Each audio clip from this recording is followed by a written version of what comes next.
Start.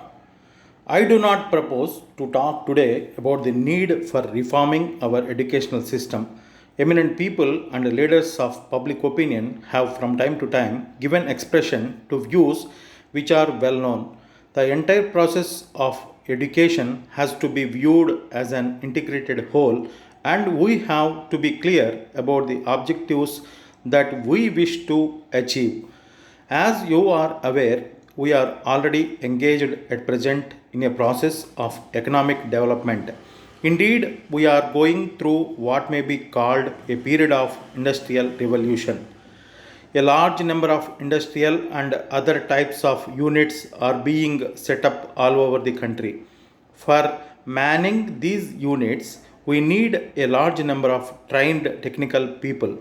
Most of you have given considerable attention to engineering education, and the universities also have done the same. We have set up a few large technical institutions now that we are preparing a fourth plan whose size would be equal to that of all the first three 5 year plans put together.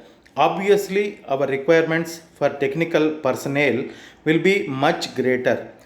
So, I would like to all technical institutions in the country to make an assessment of the expansion that they can undertake for increasing the number of students for technical courses and to bring forward specific proposals. The content of technical education has to be good and substantial, but it is equally important that our young people should have a practical approach to problems. I would like them to be anxious to use their own hands in order to do a good job. It is an approach of this nature that will enable the country make rapid progress in the matter of industrial development. Now, I would like to say a few words to you about the employment opportunities for young men in the coming years of our national development. The completion of education marks a turning point in the life of every man. Naturally, your anxiety will be to get suitable employment which is necessary for finding the means to live. Opportunities for employment are being created more and more as our development plans are given effect to. The fourth 5 year plan, for instance, which will commence in less than a year and a half from now, makes provision for 20 million jobs. It cannot be said that everyone who acquired a degree or a diploma will find employment immediately, but most of you would in due course find yourselves employed in one way or another. There is equality of opportunity for everyone, and to a large extent, your future is really in your own hands. Whatever may be your position in future life, each one of you should first of all think of yourselves as citizens of the country. This confers on you certain rights which are guaranteed by the constitution, but it also subjects you to certain responsibilities which will have to be clearly understood. Ours is a democracy which gives freedom to the individual, but this freedom has to be subjected to a number of voluntary checks in the interests of organized society. And these voluntary checks have to be exercised and shown in daily life. A good citizen is one who obeys the law whether there is a policeman around or not, and who takes pleasure in doing his civic duties.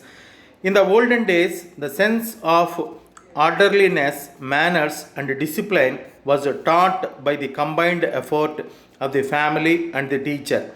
But the economic stresses of modern life do not leave much time to parents to look after their children. In the educational institutions, the numbers have grown so large as to take away the benefits which came to accrue formerly by personal contact between the teacher and the taught. Inevitably, our young students are often left much to their own resources. This creates problems which will of us know about. This is an important aspect which has to be examined. The responsibility of young men is great. In my view, every position in life is important in itself. Work has its own dignity, and there is great satisfaction in doing one's own job to the best of his ability. Whatever the duties, we must apply ourselves with sincerity and devotion. Such an approach, apart from being good in itself, also has the added advantage of opening avenues for further progress. We have to see whether we have done our own job well before thinking of criticizing anybody else. You should not forget that loyalty to the country comes ahead of all other loyalties. And this is an absolute loyalty since one cannot weigh it in terms of what one receives. At the same time, you should remember that the entire country is one and that anyone who promotes forces of separation and disruption is not our true friend. I say this in all sincerity because I wish to see that you will prepare yourselves in a resolute way to bear the future responsibilities. Dear sirs, we are in receipt of letter dated 2nd May and we thank you for the same. We have booked the consignment of goods you asked for by passenger train and we are sending here with the relative railway receipt. In this connection, we wish to state that Messrs. Tara Chand and Sons have now ceased to be our sole agents for your district.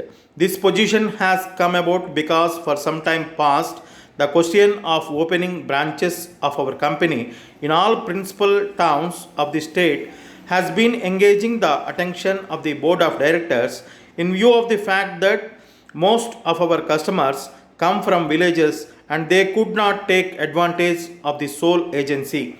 Moreover, we had to give agency commission which we shall now be saving. The saving thus affected will help us giving extra discount on all cash sales exceeding 100 rupees at a time. Pending a final decision with regard to opening of branches in all principal towns of the state, we propose to appoint you as our agents in your district. You have been favoring us with large orders. In fact, our products are very popular in your district and we are receiving substantial orders every day. Yours is a reputed firm and the recommendation to appoint you as our agents has come from many quarters. We shall be glad if you could accept this offer.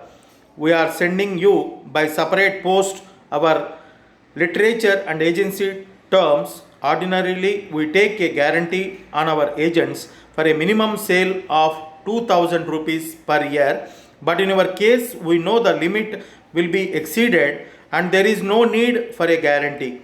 If you are interested in further profits, we have another scheme. You obtain our goods unpacked and do the packing locally. We shall supply you with labels and wrappers.